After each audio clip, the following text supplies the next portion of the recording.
네, 안녕하십니까, 여러분. 반갑습니다. 오늘의 주제는 돼지고기 유통과 직거래 방향입니다. 유통, 직거래. 그렇다면 우선 유통에 대해서 대략적인 개념을 좀 잡아야 될 것 같고요.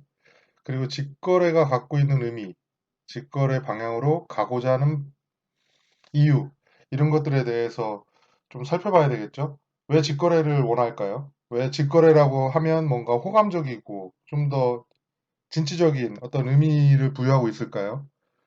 왜 우리는 직거래 방향으로 가야 된다라고 얘기할까요? 뭐 이런 것들에 대해 궁금하셨다면 본 내용에서 한번 함께 살펴보면 좋겠습니다. 네, 주요 내용은 다음과 같습니다. 유통에 대해서 먼저 알아야 되겠죠? 그 다음에 유통 경로.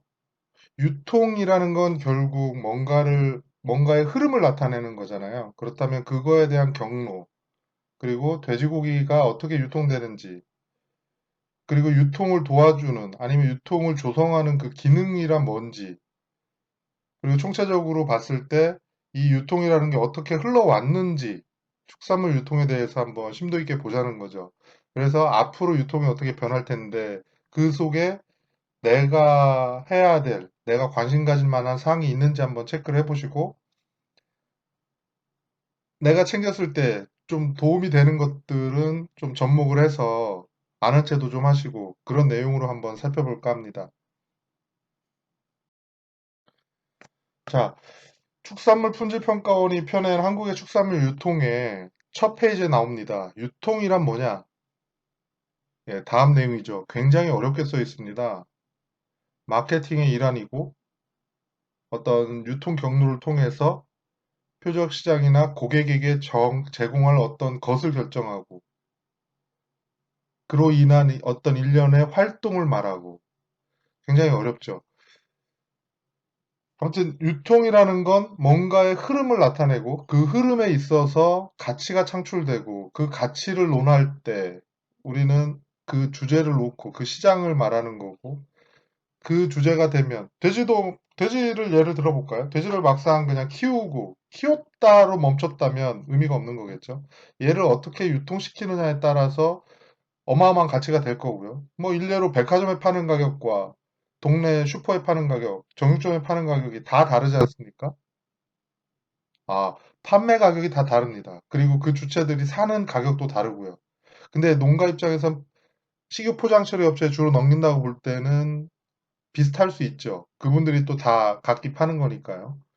아무튼 유통이란 건 그렇습니다. 어떤 흐름을 나타내고 그 흐름 속에 생산조차 시작점이라고 보면 좋을 것 같습니다. 그래서 그 시작점이 어떤 식으로 시작하느냐에 따라 유통이 갖고 있는 의미가 또 달라질 것 같아요. 그런 관점으로 좀 살펴보면 좋을 것 같습니다. 자, 축산물 유통. 유통은 좀 광범위했죠. 그렇다면 축산물 유통은 뭘 말하느냐? 그러니까 생산자로부터 소비자에 이르는 전 과정을 말한다 이거죠. 그러면 축산물은 식육, 포장육, 원유, 식용란, 알가공품 뭐 이런 것들을 축산물이라고 정의를 해놨습니다.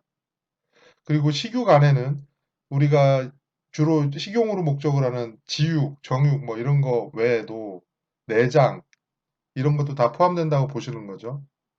그리고 포장육이라는 의미는 판매를 목적으로 식육을 절단하여 포장한 상태를 말하는 거고요. 보통 유통할 때 포장을 하지 않으면 유통이 되지 않습니다. 포장육 상태로 유통이 돼야 되는 겁니다. 그렇기 때문에 포장육의 정의를 좀 알고 계시면 좋을 것 같고요.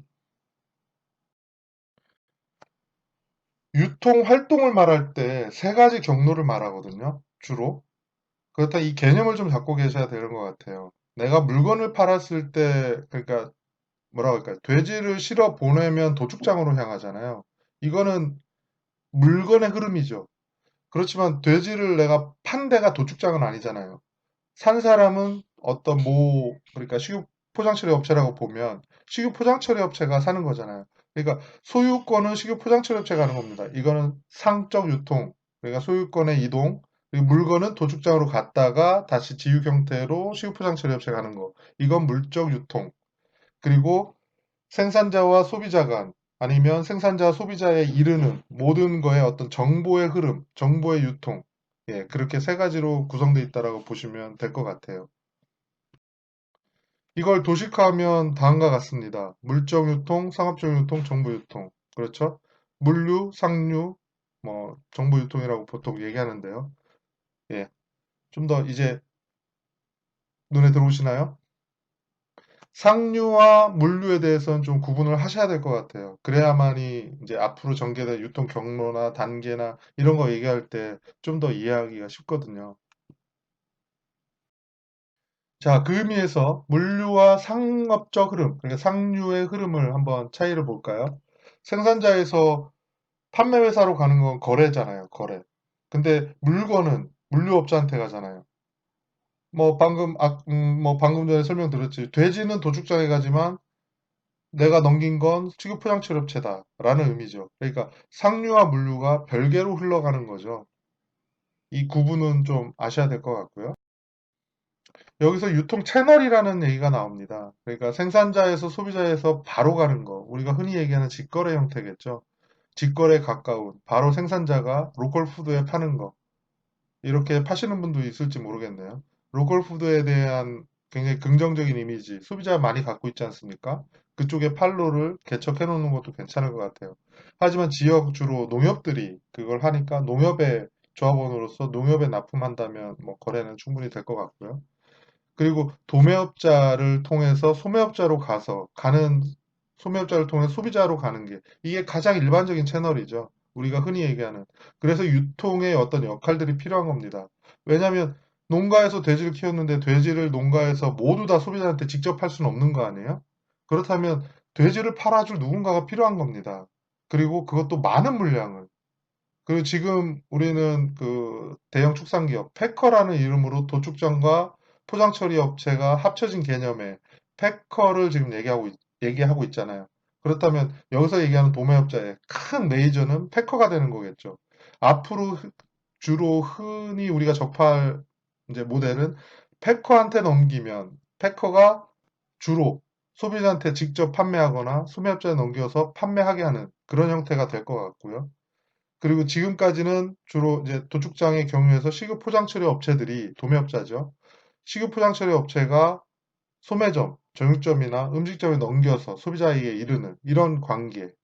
그리고 일부 이제 대형마트나 이런 곳에서는 식유 포장 처리 업체와 이제 거래를 통해서 물건을 확보하고 그리고 세절을 본인이 뭐 이마트의 어떤 미트센터를 얘기하는데요. 세제를 통해서 직접 각각의 매장에 소포장 형태로 보내는 이런 형태를 지금 또다시 꾀하고 있죠. 그러니까 다양한 형태가 있어요. 그렇지만 일반적인 형태는 도매업자가 소매업자로 가는구나.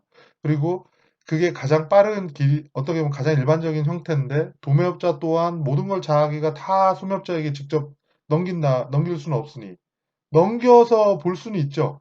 하지만 이윤이 줄지 않겠습니까? 소비자한테 직접 가야 소비자에게 직접 가는 이윤, 소매업자가 넘기는 가격과 도매업자가 직접 넘기는 가격의 차이가 크지 않다면 조금 낮게 가져간다고 봤을 때 자기가 취할 이득은 커지잖아요. 그러니까 도매업자 또한 자기가 직접 파는 부분을 넘기려고 할 거 아니에요? 그렇지만 한계는 있을 겁니다. 도매업이니까요. 그죠? 한계가 있잖아요. 생산자가 돼지를 키우면서 직접 다 판다고 한들 생산하랴 판매하랴 다 신경 쓰기는 어렵잖아요. 그렇다면 생산에 집중한다고 보면 판매를 소홀히 할 수밖에 없고요. 그러니까 직접 직거래를 할 수는 없잖아요, 소비자한테. 그런 형태죠. 도매업자 또한 마찬가지라는 거죠. 이러면서 유통이라는 채널들이 형성되는 거고 그 안에 유통을 이루는 많은 주체들이 생긴다라는 거죠. 예. 보통 채널의 길이는 이렇게 보죠. 단계라고 볼 수도 있는데요. 생산자에서 소비자로 가면 1단계, 다이렉트로 가죠. 로컬 푸드조차 어쩌면 2단계에 해당하겠죠. 생산자가 로컬 푸드에 팔아요. 그럼 로컬 푸드가 소비자한테 가는 거죠. 그러니까 생산자가 소비자한테 직접 가는 건 어쩌면 앞으로 될 패커가 직접 소비자한테 온라인 판매를 한다거나 택배를 보내는 경우가 이에 해당하겠죠. 그리고 일반형 형태를 보이는 도매업자, 소매업자 형태로 가는 게 3단계. 그리고 판매회사, 그리고 소매업자, 그리고 소비자. 이 채널도 있지만 좀 다른 형태겠죠. 그렇죠. 우리가 주로 얘기하는 건 도매업과 소매업, 이 일반 형태에서 다양한 형태가 된다. 왜냐하면 도매업도 지육을 가져간 시급 포장처리업체가 있을 거고, 이 지육을 가지고 다시 부분육으로 대분할로 시급 포장처리업체에 넘겼을 때, 다시 거기서 소포장해서, 그러니까 급식 예를 들면 그렇잖아요. 급식업자들은 한 마리 분을 다 받을 필요가 없잖아요. 주로 학교에서 요구하는 어떤 우둔이나 앞다리 쪽을 만약에 거래한다. 아니면 삼겹은 주로 뭐 먹지는 않으니까. 그러면 뭐 앞다리나 등심을 요구한다라고 보면 그런 오더가 떨어지면 그 학교 급식을 주로 납품하는 업체는 지육을 거래한 식육포장처업체한테 그걸 살 거 아닙니까? 그 해당하는 부위만. 왜냐 한 마리 다 사서 다른 걸 다 팔 수가 없는데 거래를 그렇게 할 수가 없겠죠. 그러니까 해당하는 부위만 산다. 그럼 벌써 채널이 늘어나잖아요. 이렇게 다양한 형태, 수요에 따라서 다양한 형태가 구성이 된다라고 보시는 게 맞을 것 같아요. 그러니까 채널의 길이는 길어지겠지만 그건 유통을 위해서 맞게 형성된 거다. 그러니까 반드시 도매업자, 소매업자를 통해 소비자한테 가는 게 바람직하다라고 보면 안 된다라고 말씀드리는 겁니다. 어떻게 되면 다 그런 이유가 있기 때문에 파생된 거고 그런 시장이 형성됐다라고 보는 게 좋을 것 같아요. 가장 좋은 게 생산자가 소비자가 판매하는 게 좋다고 해서 이렇게 다이렉트로 모든 걸 연결하려고 하면 중간층이 없어지잖아요. 그럼 역할들이 없어진다는 거죠. 그렇게 획일적 구조가 가능할까요? 제가 볼 때는 굉장히 힘들 것 같습니다. 아무리 패커가 생긴다고 한들 패커 안에서의 어떤 뭐 또다시 채널로 표현하는 안 되더라도 내부화된 어떤 경로들이 생길 거고요. 그 경로가 우리가 기대하는 만큼 압축되지 않거나 비용이 좀 낮아지지 않는 한은 똑같은 형태가 될 수밖에 없잖아요. 그런 고민들은 뭐 각자 우리도 지금 해야 되는 입장인 거라고 보여집니다. 그러면 과거와 현재를 한번 비교해 볼까요? 채널의 어떤 캡틴, 그러니까 가장 힘이 센 위치를 표현할 때 우리는 과거에는 제조업체, 그러니까 흔히 우리는 많이 들어봤어요. 생산자가 힘을 모든 걸 갖고 있었다. 하지만 이제는 소비자가 강한 힘을 갖고 있다. 좀 이제 많은 부분의 힘의 이제 이 경중이 바뀌었죠. 소비자가 많은 걸 갖고 있어요. 그렇지만 돼지로 예를 들 때 돼지를 생산했고 도축해서 지육이 정육으로, 부분육이 정육으로, 다시 정육이 소비자한테 가는 과정 중에 이 형태가 다 변하잖아요. 쪼개지고. 그랬을 때 소비자가 나는 삼겹살을 먹고 싶어 하는 거죠. 근데 삼겹살만 먹고 싶은 수요가 너무 강하면 돼지 한 마리를 키웠을 때 삼겹살이 나올 수 있는 비율이 약 5%인가요? 별로 안 돼요. 그렇다면 한 마리를 다 잡았을 때 삼겹은 쓰는데 나머지는 어떻게 하죠? 나머지? 남는다는 거죠. 그러니까 고른 소비가 일어나야 되는데 그러니까 학교 급식에서는 주로 삼겹보다는 앞다리나 등심이나 이렇게 저지방육의 아이들 어떤 고단백질 쪽으로 유도를 하는 거죠. 그래서 소비를 좀 고르게 소비가 되도록 하지만 학교 급식 시장이 생각보다 크지 않잖아요. 총량의 약 2%, 3%밖에 안 되지 않습니까? 그러니까 어쩔 수 없이 일반 소비 시장의 그 앞다리나 등심의 수요를 늘려야 되는 거죠. 그럼 등심은 주로 뭐 돈가스 이렇게 딱 그냥 있고 이제 그냥 대등하게 떨어져 버리잖아요. 그러니까 좀 좀 더 다양해져야 될 것 같아요, 정말. 그걸 먹을 수 있는. 그렇죠. 그리고 가정식으로 이제 전환이 될 거 아닙니까? 만약 코로나19가 일반화된다면, 일상 중에 마주하게 된다면, 외식이 겁날 거라는 거예요. 외식도 칸막이가 다 들어갈 거고, 그러면 어쩔 수 없이 사람들이 꺼리게 된다는 거고, 그럼 이제까지 늘려온 외식의 비중이 비대면이나 온라인으로 다 바뀔 거고, 그런 가정식이 늘어날 수밖에 없는 거죠. 그럼 가정식으로 갔을 때 매일같이 돈가스를 먹을 수는 없는 거 아니에요? 그러면 다양한 어떤 레시피, 집에서 하고, 그게 쉽게 또 접했는데 맛있게 먹을 수 있는 어떤 것들의 요구가 강해질 거라는 거죠. 그렇다면 그거에 대한 관심을 누가 할 거냐? 미래의 프랜차이즈의 뭐 프랜차이즈를 화해서 전국을 한번 광풍으로 바람을 몰이하겠다라는 어떤 그런 꿈을 갖고 있는 사람이 해야 되느냐? 아니면 기존의 유통업체들이 그 고민을 해서 그쪽으로 넓혀야 되느냐? 물론 각자가 그 역할을 하고 있겠죠. 하지만 본연의 업무가 있기 때문에 이쪽으로 미래를 보고 투자잖아요. 투자를 할 때의 한계도 분명히 있을 거라는 거죠. 그러니까 생산자가 왜 이런 고민을 하지라고 보는 면이 있는 것처럼 그분들도 똑같을 수 있다는 거죠. 그러니까 이렇게 흘러왔잖아요. 뭐 누군가 해결하겠지. 그렇죠. 그러다 수입산이 들어오고 수입산과 경쟁하면서 구이시장을 양분해. 그러다가 이베리코가 터졌어. 이베리코가 다른 게 뭐가 있죠? 우리나라 돼지하고 맛이 다르다? 어쩌면 컨셉이고 어쩌면 마케팅 아닌가요? 그러니까 우리도 그런 마케팅을 해서 그런 부위를 촉진을 시켜야 되는 거죠.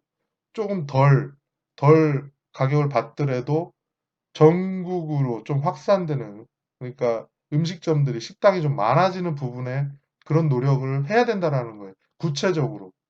구체적이고 직접적으로. 그냥 홍보를 하고 인식을 넓히는 노력으로는 구체성이 떨어지지 않습니까? 미래를 담보해서 지금 당장 이게 필요한 건데 너무 너무 멀리 보면 안 좋을 것 같아요. 물론 인식 개선 노력이나 우리 돼지고기가 맛있습니다도 홍보해야 되겠지만 그거보단 좀 더 직접적으로 좀 더 기획을 해서 전국의 프랜차이즈를 좀 넓혀보는 것도 좋지 않을까. 이런 역할에 패커에게 기대하는 게 큰 거죠.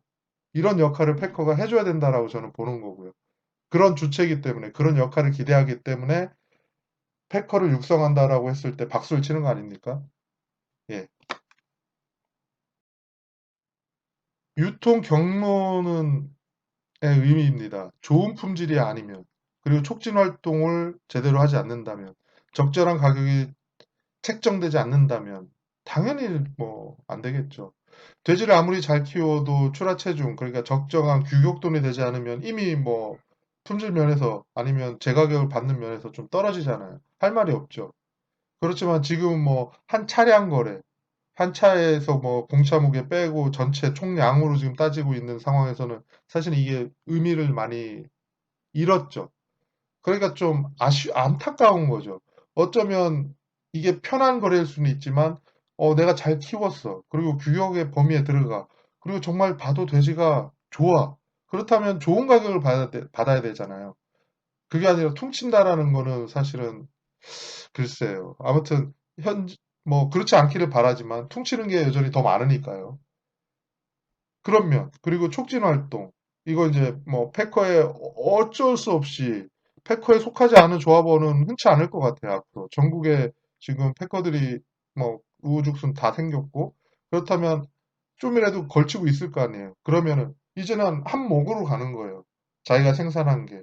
그렇다면 패커 내에서도 경쟁이 붙을 거고, 패커 외적으로 봤을 때 자기가 생산한 걸 좋은 품질에, 패커는 분명히 제가 볼 때는 품질별 차별을 굉장히 둘 겁니다. 그렇죠? 저는 그렇게 봐야 된다고 봐요. 그래서 우수한 품질은 좋은 가격에 팔 거고요. 그리고 낮은 품질의 가격은 어쩌면 가공을 시켜야 될지도 모르겠죠. 이제 재료로 써야 되겠죠. 그렇다면 패커가 지향하는 게 자기가 직접 판매하는 부분의 어떤 일정 부분을 차지해야 되고, 그리고 중간에 넘기는 어떤 도매로 넘기는 그 업체들한테 어필할 수 있는 뭔가를 나타내야 되잖아요. 그리고 그게 결국 소비자한테 어필이 돼야 되는 어떤 부분. 그러니까요. 참 고민이 많은 겁니다. 그래서 여기에서는 일단 유통 경로의 의의를 가지는 거니까 표적 시장에 맞게 접근을 해야 된다. 근데 돼지를 키울 때 우리는 표적 시장을 생각하지 않죠. 잘 키운다라고만 주로 보죠. 그러니까 정말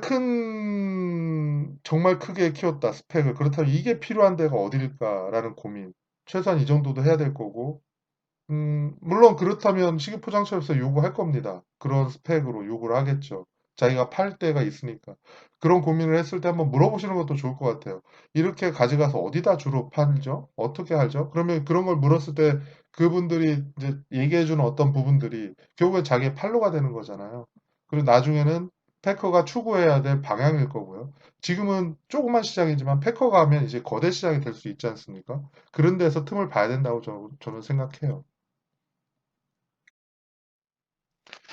그리고 우리가 알아야 될 건 이건 것 같아요. 한번 세팅된 유통 경로는 정말 바뀌기가 쉽지 않아요.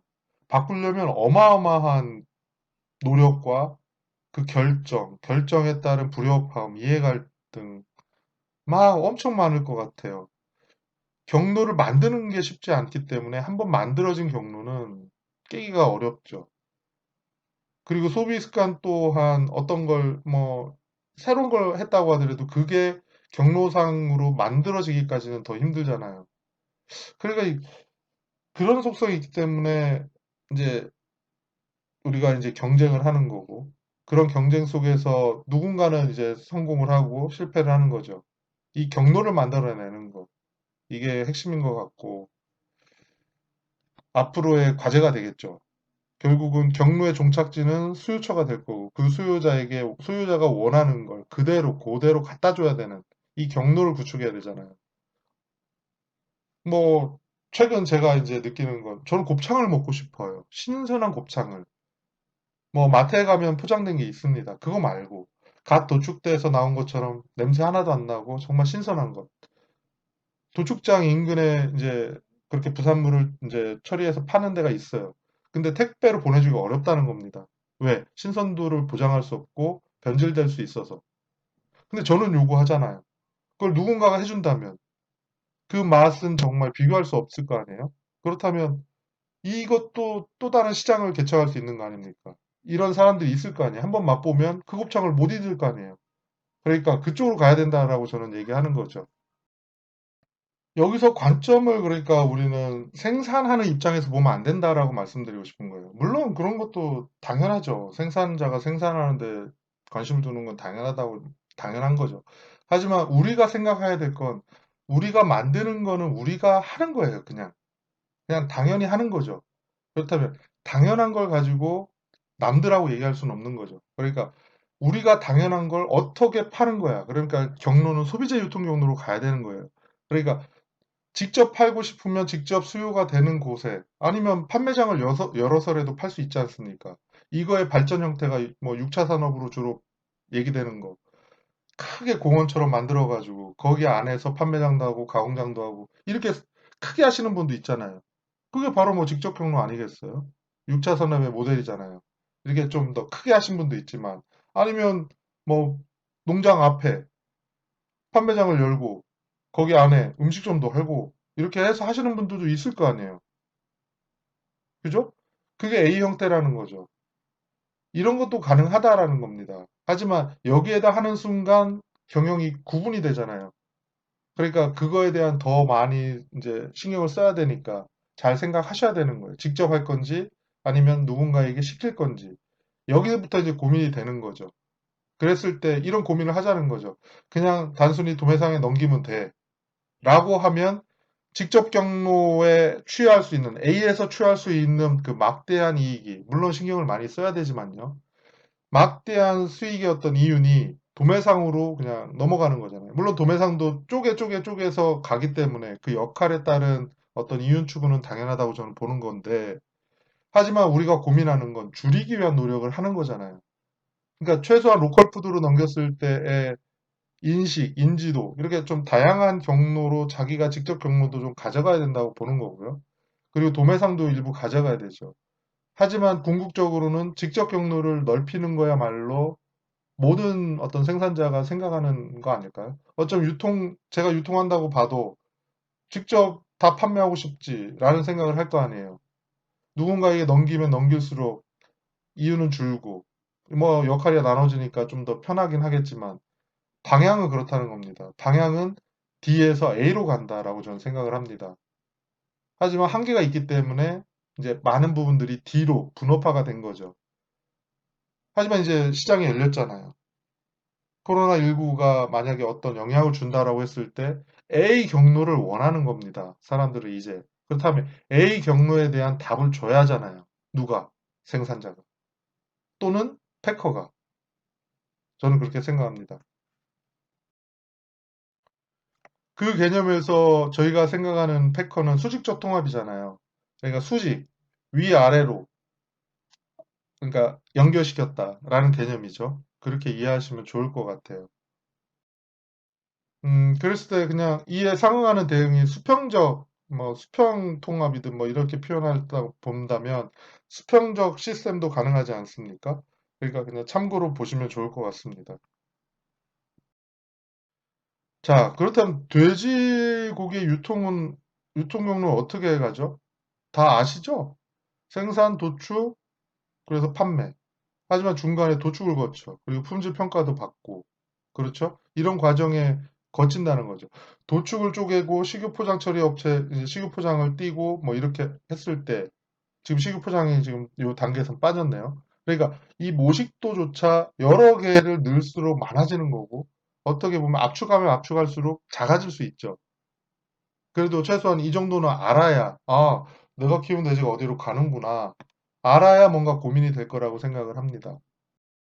자, 그 방향에서 우리는 2011년까지 이렇게 그려왔어요. 생산자가 육가공업체에 넘기면 도축장으로 가. 그럼 도축장이 도매상에 넘기고 도매상이 다시 정육점이나 뭐 소비자로 이제 대량 수유처나 이렇게 가. 이게 참 여기 이제 제가 말씀드렸잖아요. 상류, 물류, 정보류가 있다고. 근데 되게 웃긴 건 여기에서는 지금 상류와 물류가 섞여 있죠. 도축장은 이 당시의 도축장은 대부분의 물량이 경유이기 때문에 도축장은 판매 주체가 아닙니다. 물류일 뿐이지 상류가 아니라는 거죠. 물론 일부 도축장들이 식유 포장 처리업을 하면서 물량을 하지만 도축장이 100으로 해서 다 뿌리는 형태는 아니라는 거죠. 그렇기 때문에 이때부터 고민을 좀 해왔습니다. 사실은. 어떻게 그려야 되지? 어떤 게 맞을까? 그러면 우리가 흔히 얘기하는 비용을 계산하고 이윤을 계산할 때는 물류보다는 비용으로 들어가는 거니까 상류 개념으로 잡아야 되겠구나라는 이제 컨셉을 여기에서 아는 거죠. 그래서 좀 명확히 할 필요가 있겠구나, 주체를. 그런 고민을 이때 시작한 겁니다. 자, 2012년이에요. 저한테 숙제가 주어졌어요. 어떻게 그릴래? 그럼 기존에 방금 전에 본 것처럼 그려왔잖아요. 그래서 이게 참 애매하더라고요. 그래서 처음에 그렸어요. 양분시켰어요. 도매시장 공판장에 가는 물량이 달라요. 그리고 도축장으로 가는 물량이 있어요. 근데 도축장에는 도매시장 기능과 공판장 기능이 있어요. 야, 이걸 어떻게 구분하지? 근데 목적상, 아, 도매시장 공판장으로 가서 경매를 통해서 유통되는 것과 도축장으로 가서 이제 유통되는 건 좀 다르지 않을까? 이렇게 구분을 시작한 겁니다. 그러니까 그걸 100으로 퉁치기에는 좀 그래서 구분을 시작했어요. 대신에, 아, 식유 포장 처리 업체를 이제 메인으로 본 거죠. 이 업체들이 주로 판매를 하게 되니까. 그죠?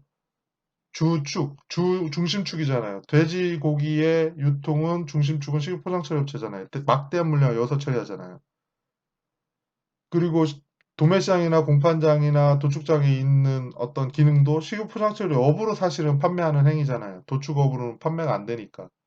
그러니까 이런 경로를 그렸다는 거죠. 그래서 도매시장 공판장에는 경매 물량이 10% 정도 있고 임도축, 그러니까 도축만 의뢰해서 수수료만 받고 그냥 그대로 나가는 부분. 자기 게 아니라는 거죠. 그렇게 해서 도축하는 물량이 16%.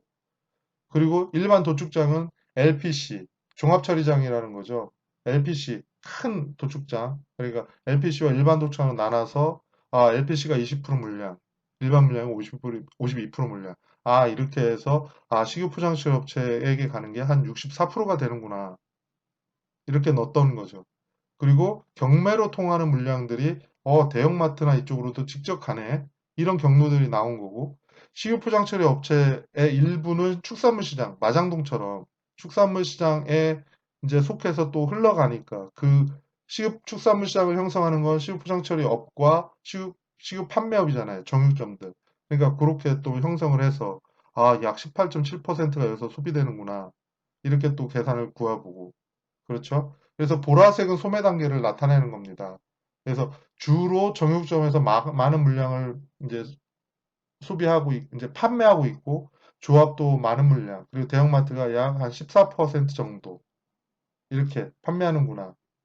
이런 그림들을 2012년에는 이렇게 그렸죠. 이제 보는 관점이 그렇습니다. 2011년과 좀 달라진 게 보이죠? 주체가 달라지고, 어디에 위치하느냐가 또 달라졌죠. 그리고 어떻게 출하하느냐의 형태가 좀 구분됐고, 좀 더 축산 시장을 좀 더 보기 좋게 좀 주체적으로 좀 구분했다고 저는 자평을 합니다. 자, 2013년을 맞이했어요. 2013년. 2012년과 큰 차이가 안 보이죠. 2012년과 13년의 큰 차이는 이제 맵상에서는 이제 아, 이렇게 보는 게 괜찮겠구나 해서 가는 경우죠. 하지만 좀 더 세밀하게 이제 어떻게 가지? 어떻게 흐르지? 경매와 임도축에 대한 비율들이 좀 달라졌죠. 그리고 시각 포장 처리 업체에 가는 거. 이렇게 이제 조사하는 시점이나 양에 따라 다르긴 하겠지만 이런 그림, 큰 틀은 바뀌지 않았지만 그래도 한번 어떻게 더 그러니까 상류와 물류를 좀 구분할 수 있을까? 그리고 유통을 좀 더 쉽게 보게 할 수 있지 않을까라는 고민들을 이때 좀 많이 했어요. 자, 2014년입니다. 많이 달라졌죠. 도축장이 그냥 라인으로 표현이 됐잖아요. 경유, 물류를 그냥 과감히 뺐습니다. 그래서 식유 포장처리 업체가 도축장, 말씀드렸잖아요. 도축장조차 식유 포장처리 업을 겸업하면서 아니면 좀 다른 법인을 처리해도 도축장, 어차피 조합장이 이제 같이 하는 개념이 많으니까 그럴 때 식유 포장처리업은 대부분 가는구나 라고 표현되는 게 맞겠다 라는 식의 해석으로 다시 달리한 거죠. 도축장은 임도축, 그러니까 자기가 직접 자기 물량을 잡는다기보다 누군가 의뢰했을 때 작업하는 양이 많으니까 단지 수수료만 내고 가져가는 구조잖아요. 식유포장처리 업체가 농가에 사서 경유해서 자기가 지육을 가져가는 구조니까 이렇게 표현을 해본 겁니다. 14년도에는. 그러니까 이제 많이 간소화가 됐어요. 그래서 식유포장처리 업체에서 막대한 물량을 이제 처리할 수 있어요. 대신 도축장에서는 경매와 직매가 있잖아요. 그러니까 경매 부분이 있기 때문에 일부는 또 돌려야 되기 때문에 빨간 선으로 좀 표현을 했고요. 그래서 이제 소매 단계나 이쪽 소매 쪽에 좀 초점을 주고 보려고 노력한다는 거죠. 그래서 가축 중개 상인의 어떤 중개 수수료, 도축 재경비 등 이런 물류들은 다 좀 생략을 했고 이제 소매 단계에 좀 포커스를 두고 어디에서 주로 소비가 일어나지라는 비중 그리고 이 주체들이 직접 가져오는 건가?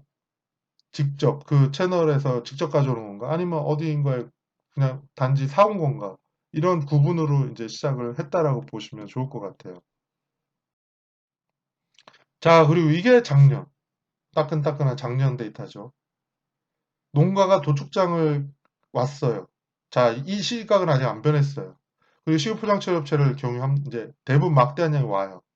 경매를 통해서 5%, 정말 작은 양이죠. 경매 시장은 정말 한번 굉장히 뜯어볼 필요가 있는데 5% 물량. 그리고 직매가 직접 이제 자기가 농가에서 사왔다는 거죠. 그렇다면 89%. 이 물량들을 본인들이 처리한다는 겁니다. 대형마트에 납품하고 슈퍼마켓에 납품하고. 그렇죠? 자, 그런데 지금 여기서 한 가지 의문이 드는 게 나오죠. 2015년에 패커를 육성하기 위해서, 물론 그 전에도 있어요. 도드람이든 부경이든 여기는 그냥 지금 봐도 패커라고 볼 수 있잖아요. 단지 내가 그만한 시설을 안 갖췄을 뿐이지. 이제는 시설도 갖췄어요. 그런데. 그렇다면 이제 달라져야 되잖아요. 패커라 함은 조합원과 계약 관계든, 직접 계약이든, 계약 관계에 의해서 연결돼 있고, 도축과 포장 처리가 합쳐진 개념의 기업이잖아요. 그렇다면 도축과 포장 처리가 이제는 같이 그려져야 되죠. 그래서 처음 2012년에 시도했던 것처럼 어떤 주체를 좀 구분해야 이 축산 시장을 좀 더 보겠구나. 아, 지금 이제 앞으로는 시급포장처리 업체를 이렇게 다 나타내는 것보다는 주체의 어떤 역할들을 보고 그 주체에 대한 관심을 갖기 위해서는 패커를 좀 구분해줘야 되겠구나라는 생각이 드는 겁니다. 패커가 그럼 도대체 얼마만큼 차지하고 있지? 유통시키지? 그리고 패커는 뭘 하고 있지? 얼마만큼 유통시키지? 이런 게 비교가 돼야 된다는 거죠. 그러면 패커와 일반 시급포장처리 업체들이 거리상 뭐 거리가 물리적 거리도 많이 떨어져 있을 거 아니에요. 그렇다고 했을 때 그 주체들이 어떻게 주로 판로는 어떻지? 이런 것도 좀 더 볼 수 있는 거고 그 관계의 경쟁 관계는 어떻지? 그리고 여기서 또 빠져 있는 게 사실은 수입도 들어왔을 때 소비처로 가잖아요. 그렇다면 중간에 식유포장처리업체가 겹치지는 않겠지만 겹칠 수도 있잖아요. 수입육도 처리하는 식유포장처리업체도 있을 수 있고 그렇다면 수입 경로와 합쳤을 때 시장을 100을 국내산만 볼 게 아니라 수입산과 합산된 100을 나타내면 어떻지? 이렇게 발전한다는 겁니다. 그러니까 저는 그걸 보고 싶어요. 그래야 아, 돼지가 이렇게 흘러가는구나. 그렇다면 각각의 역할, 주체들이 어떻게 각 단계에서 하고 있구나를 알 수 있잖아요. 그리고 실제 축산물 시장은 그럼 이 상황에서 축산물 시장은 어떻지? 융성하고 있나? 전통시장이라는 이름 아래 축산물 시장도 속하니까요. 굉장히 육성하려고 노력하고 있지 않습니까? 그 방향에서 축산물 시장에 대한 관심을 가져야 될 거 아니에요. 그렇다면 여기 맵상에 좀 표현이 돼야 된다라고 보는 거죠. 그렇다면 또 다른 채널, 로컬 푸드는 어떻죠? 로컬 푸드에 또 각각의 조합들이 많이 참여해서 하고 있잖아요. 그럼 로컬 푸드는 어떻지? 이런 주체들을 어떻게 보느냐에 따라 이 맵은 다양해진다는 거예요. 단지 지금 소매 단계는 통계 그 한국 표준 분류에 의한 업태처럼 분류를 했을 뿐인데 좀 더 다양한 주체에 우리가 융성하고 아니 육성하는 어떤 그 형태, 주체들을 좀 더 표명화해야 우리가 보고자 하는 것들을 볼 수 있지 않겠습니까?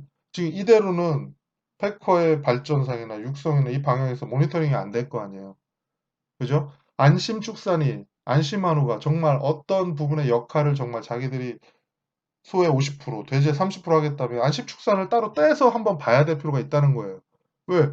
시장에 관심을 받아야 되잖아요. 그만한 역할을 한다고 했고, 그만한 지금 비중을 차지하고 있으니까. 그렇다면 이 맵상에 표현이 돼서 그 루트가 어떤 역할을 하는지, 그리고 얼마만큼 비중을 나타내고 있는지, 그리고 그 가격, 이 유통 경로에 맞는 가격의 흐름.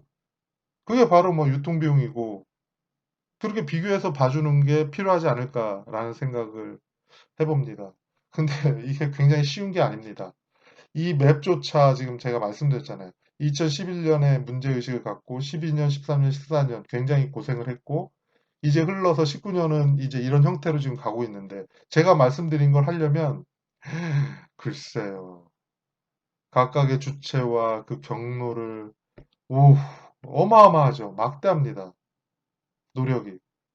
정말 그만한 가치가 있다라고 저는 생각하는데 그만한 가치가 있다라고 공감을 하신다면 필요성에 대해서 서로 얘기가 많아져야 되겠죠. 현재는 이렇게 하고 있으니까요. 이 형태가 발전 모델은 아니잖아요. 이 형태, 소매 단계 특히. 그렇다면 그 역할을 발전적인 모델의 역할들을 좀 여기에 넣어줘서 심지어 온라인도 넣어줘야 된다고 저는 생각을 해요. 그죠? 지금 온라인이 없잖아요. 판매 형태에 따른 온라인 주체. 막, 뭐, 쇼핑을 통해서, 온라인 쇼핑을 통해서 소비자가 구매할 수도 있지 않습니까? 그 주체는 물론 정육점이거나 누군가 올린 걸 수도 있겠지만 채널이 다르잖아요. TV 홈쇼핑을 통해서도 구입할 수 있잖아요. 그런 걸 좀 궁금하잖아요. 사실은 이젠 저는 좀 그쪽으로 더 궁금해요. 지금 포장치 업체가 당연히 뭐 마트에 팔고 정육점에 팔지 이렇게 생각하는 면도 없잖아 있다는 거죠. 그렇다면 소비자 입장에서 소비자가 구하는 채널은 뭐지? 그럼 다 대형마트에서 사고 음식점을 통해서 사나? 아니잖아요. 코로나19 이후에는 온라인, 비대면 이런 쪽으로 많이 커진다고 했잖아요. 그리고 좀 더 나아간다면 음식점도 좀 구분할 필요가 있잖아요. 어떤 수요처를 통해서 소비가 되고 있지? 주로 지금 삼겹살이 구워서만 판매가 되는지 아니면 다른 형태로 외식 비중이 늘어나고 있는지 이런 게 좀 모니터링이 돼야 될 거 아니에요? 이게 바로 경로상의 양적 흐름도 같이 맞물리면 좋을 거 아니에요? 그리고 그 안에서 가격이 얼마나 차이가 나는지 그걸 모니터링하면 유통시장은 사실은 이게 다라고 저는 생각을 합니다. 그러니까 관점을 빨리 소비자 입장에서 옮겨와야 된다라고 말씀드리고 싶고요. 그 노력을 하고 있다라고 좀 봐주시면 좋을 것 같아요. 자, 여기서 축산물 유통 조성 기능이라는 말이 나왔어요. 유통 조성. 그러니까 상류, 그리고 물류. 이 부분을 좀 원활히 해주는 거다. 그러니까 표준화 기능. 그러니까 물건의 흐름이나 어떤 소유권 이전의 흐름이 좀 더 원활하게 해주는 게 유통 조성 기능입니다. 공공기관이 그래서 필요한 거고요. 표준화. 그러니까 규격을 맞춰준다거나 등급으로 거래하게 한다거나 이런 어떤 표준화 기능이죠. 시장 정보 기능, 뭐 실시간 경매 가격이라든지 기간별 가격이라든지 전국적으로 어디 어떻게 지금 어디에서 얼마인지 이런 것들이 지금 다 공개가 되고 있잖아요. 유통 합리화 기능, 위생 강화 기능 이런 것들이 다 필요한 거죠. 유통시장을 만들기 위해서. 그리고 물류와 상류를 위해서. 예, 그게 바로 유통 조성 기능이라고 보시면 좋을 것 같고요. 그 역할을 하는 게 이제 유통기관이죠. 그래서 생산과 소비 사이에 존재하는 공간 거리의 조정 기능을 하는 사회적 조직이다. 아우, 굉장히 멋지죠. 자긍심이 생깁니다. 사실은. 대표적인 게 표준화 기능입니다. 규격화 기능. 돼지에서는 규격이죠. 도체중과 등지방 두께로 규격을 만들었어요. 지금 출하 체중이 커지면서 특히 암돼지에서요. 이제 출하 체중이 커졌으니까 이제 규격을 좀 더 높이자라는 의견들이 지금 많이 활발하게 되고 있는데 아무튼 이런 규격화가 세팅이 된다면 아, 그렇게 정해진 규격이 소비 시장에서도 맞게 통용이 될까? 이런 것도 좀 살펴봐야 될 거고 그렇게 규격을 했을 때 다른 나머지들이 그 규격으로 따라왔을 때 들어가는 어떤 사료비, 생산비 이런 것들도 따져서 아, 정말 이익이 되네? 이렇게 고민도 해봐야 된다는 거죠. 그리고 규격이 만약에 올라간다면 만약에 5kg 상승했다면 5kg에 대한 양이 늘어나잖아요. 그럼 자급 상황에선 충분히 이 양을 소화할 수 있는지 이런 것도 좀 봐야 될 것 같죠? 그러니까 맞물려 있어요. 표준화나 규격화는 단순히 그냥 뭐 도체중과 등지방을 세팅하고 말지 이런 개념이 아니라 여러분들은 그걸 좀 아셔야 된다는 거죠. 생산비나 소비자의 수요처, 그리고 수입률과의 관계에서 그 기준을 정한다고 보시면 좋을 것 같아요. 맞물려 있다. 단순히 움직이지 않는다라고 보시는 게 좋을 것 같습니다. 다른 뭐 품목의 고기들도 마찬가지고요. 그리고 뭐 포장 유통을 하라라고 해서 다 시행이 되고 있죠. 그리고 품질 공정, 뭐 아니면 품질 공정 평가도 이런 규격화 기능에 속하고요. 자, 시장 정보 기능, 뭐 등급 표시, 이력 표시 이런 정보를 제공하는 거잖아요. 어떤 표시 사항들은 대부분이. 그리고 원산지, 도축장 다 소비자들이 알 수 있는 정보입니다. 소비자 입장에서. 그로 인해서 우리가 이제 알게 되는 거죠. 아, 여기 이게 5개 부위가 아닙니다. 이제 7개 부위로 넓혀졌죠. 의무 부위, 표시 부위가. 그리고 뭐 대부분 마트나 정점에서는 이미 다 라벨제 이제 표시를 해서 판매하기 때문에 이제 뭐 의무든 아니든에 뭐 큰 그건 없는 것 같아요. 아무튼 표시를 해서 판매를 하고 있고 그게 맞는 가격들을 다 이제 책정해서 보여주니까 이게 시장 정보 기능이죠. 알 수 있도록 하는 것.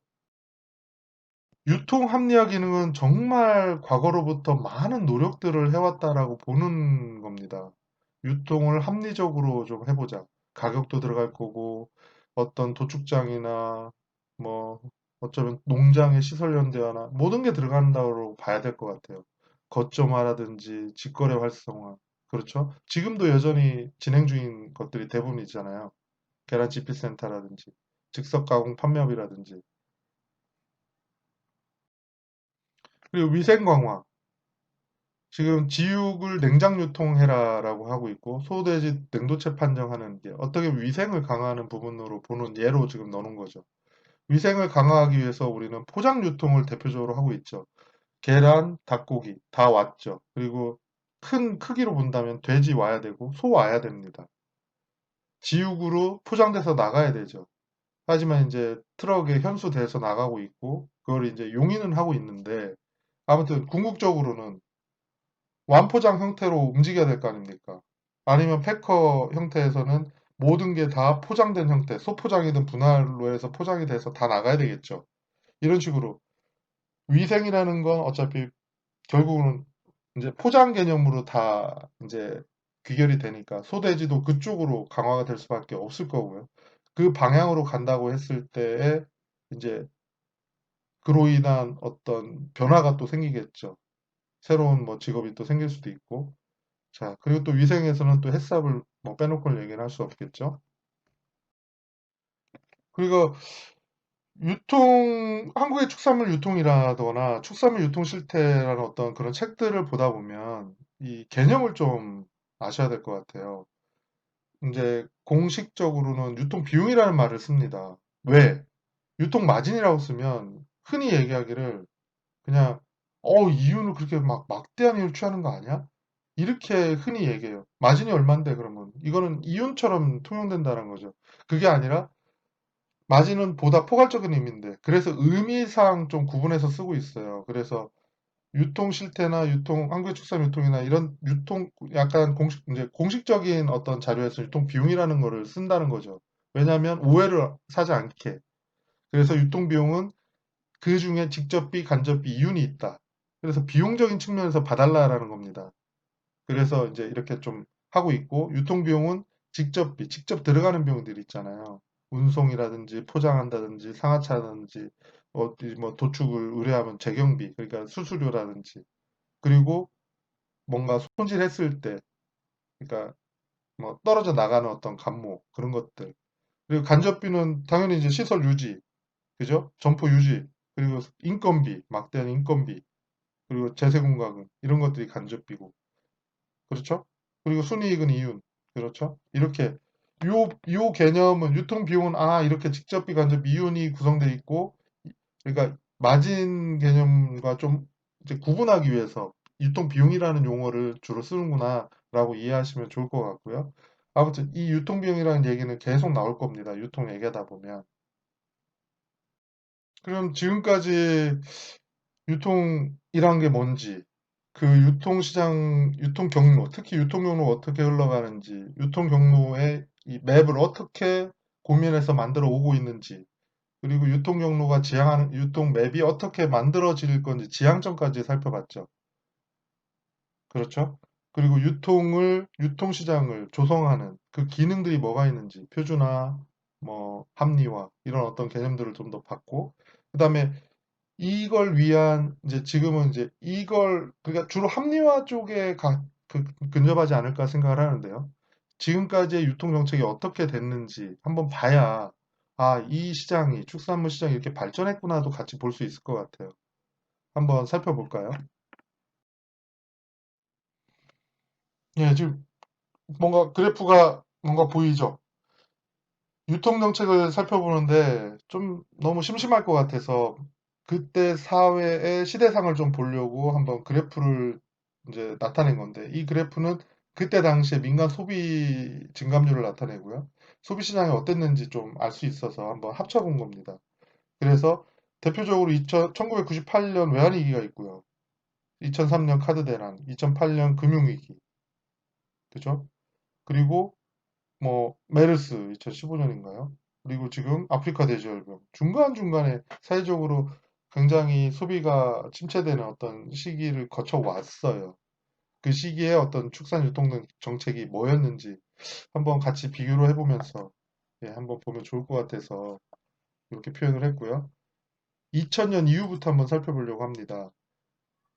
그러니까 2001년도를 대표적으로 보면 송아지 생산 안정 사업이라는 게 있는데 이거는 아마 가축시장에서 거래되는 송아지 평균 가격이 안정 기준 가격보다 떨어지면 그 차익을 보존해서 번식 농가의 송아지 재생산과 경영 안정을 유도하기 위한 사업이었죠.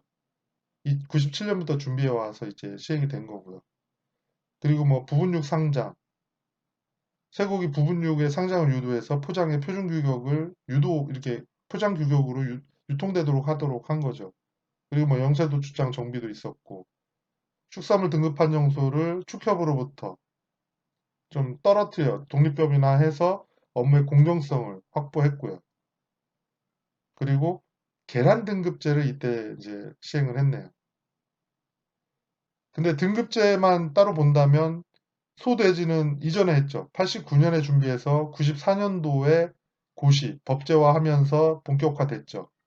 그래서 소돼지의 등급을 2001년엔 계란을 추가해서 등급제를 확대했구나 이렇게 이해하시면 좋을 것 같아요. 그리고 2003년에는 부정불법 축산물 유통 행위를 방지하려고 또 수입 축산물에 대한 부정 유통을 특히 또 좀 방지하려고 축산물 위생 명예 감시원제를 시행을 했고 뭔가 위생적으로 강화가 된 시기로 보이죠? 도축장 햇삽 의무화를 시행을 했죠. 그리고 닭고기 등급제를 시작을 했네요. 닭고기의 품질 고급화, 뭐 유통구조 개선 이런 쪽으로 해서 표준화 기능에 해당한다고 말씀드렸잖아요. 그래서 2003년도엔 이런 게 주요 이제 정책을 추진했던 사항이고요. 2004년 식육 판매업을 신규 개설할 때 식육 처리 기능사 자격을 좀 보유 의무화를 하려고 했어요. 하지만 그 뭐라고 할까요? 기존 식육 판매업 그 영업자 수가 굉장히 적었답니다. 그래서 과도한 제한이다. 그래서 이제 국회를 통과하지 못했다는군요. 근데 지금은 굉장히 많은데. 근데 지금은 솔직히 잘 모르겠습니다. 지금 의무화인지 아닌지는 아닌 걸로 알고 있는데 그런 게 이제 이때 논의가 좀 많이 됐다고 하네요. 그리고 축산물 브랜드 육성 이게 근 10년 지금까지 이어진다고 보면 거의 2004년부터 지금까지니까 축산물 브랜드 육성은 굉장히 큰 축입니다. 브랜드를 육성하는 게 네임밸류잖아요. 이름으로 소비자한테 인식할 수 있어 브랜드라는 게 이때 시작했어요. 굉장히 큰 사업을 시작했고 굉장히 큰 기여를 했다라고 봅니다. 그래서 현재도 소비자 단체에서 우수 축산물 브랜드라고 인증을 하고 그 인증받은 곳들이 소비자로부터 좀 더 이제 사랑을 받는 이렇게 이어졌다라고 보면 좋을 것 같아요. 그리고 쇠고기 소매 단계 등급 표시 부위를 확대를 했네요. 2개 부위에서 5개 부위로 등심 채끝을 안심 양지 갈비까지 추가한 거죠. 양돈 자조금제를 이제 이때 시행을 또 했고요.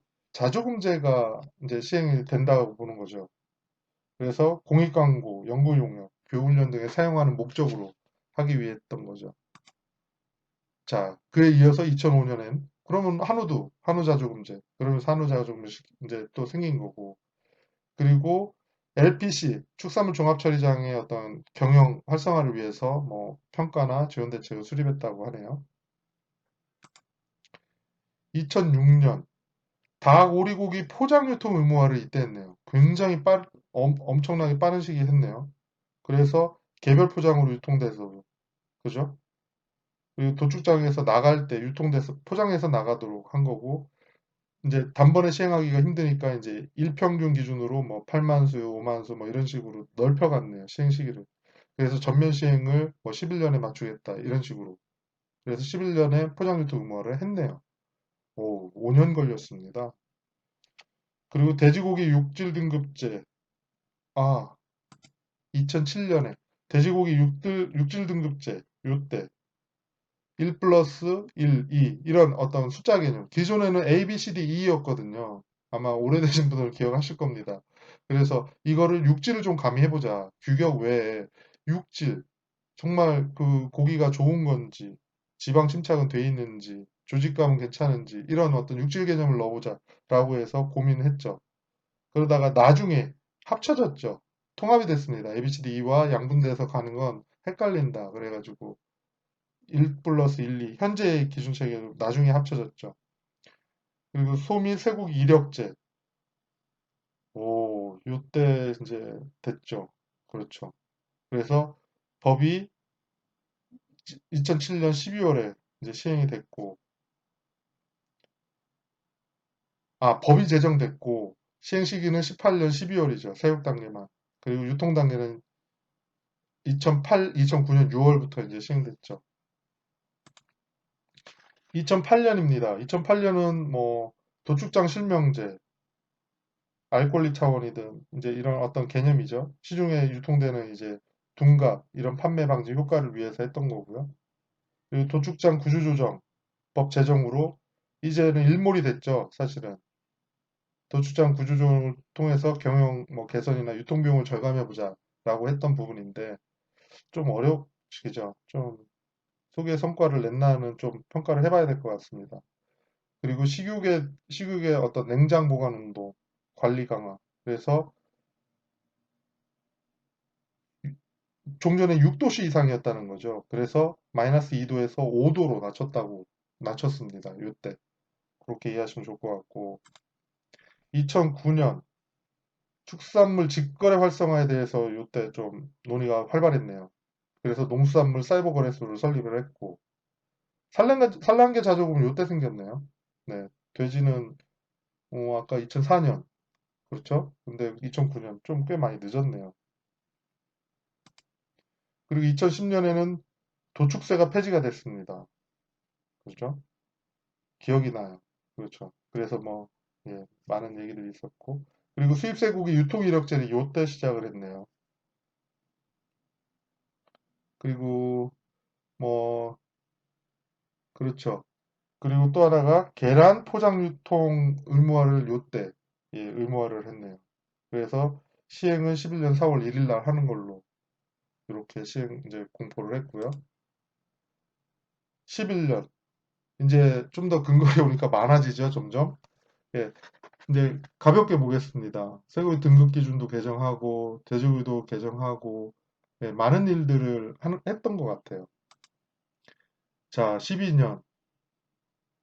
이때가 바로 구제역 이후 아닙니까? 10년 11월에 11년 4월까지 4분의 1을 지금 설처분했고 그로 인한 이제 재입식을 위해서 이제 클린 이제 농장 막 방역하고 해가지고 12년에 맞이한 거예요. 그랬더니 갑자기 이제 늘어나는 거죠. 늘어났죠. 그리고 특히 한우 암소는 북부 쪽만 좀 살처분이 돼서 제가 기억하기로 10% 정도만 손실을 봤나? 아무튼 돼지보다는 피해가 좀 적었습니다. 그래서 그렇지만 가격이 너무 낮아서 암소 감축 장려금 지원이라는 어떤 사업을 시행을 했죠. 그리고 오리고기 등급제 뭐 이런 것도 시행을 했다고 하네요. 그리고 2013년 이때는 이제 돼지한테 순환이었죠. 2012년 말 되니까 이제 돼지가 뭐 한 마리에 뭐 25만 원, 23만 원 뭐 이러면서 폭락을 했잖아요. 갑자기 많은 부분이 공급이 되니까. 그래서 모동 감축 20% 정도 모동 감축한다라는 목표를 정해서 아마 이제 활발히 움직였습니다. 그리고 축산업 허가제 도입이 이때 됐고, 네. 그리고 다른 내용들을 좀 참고하시면 좋을 것 같아요.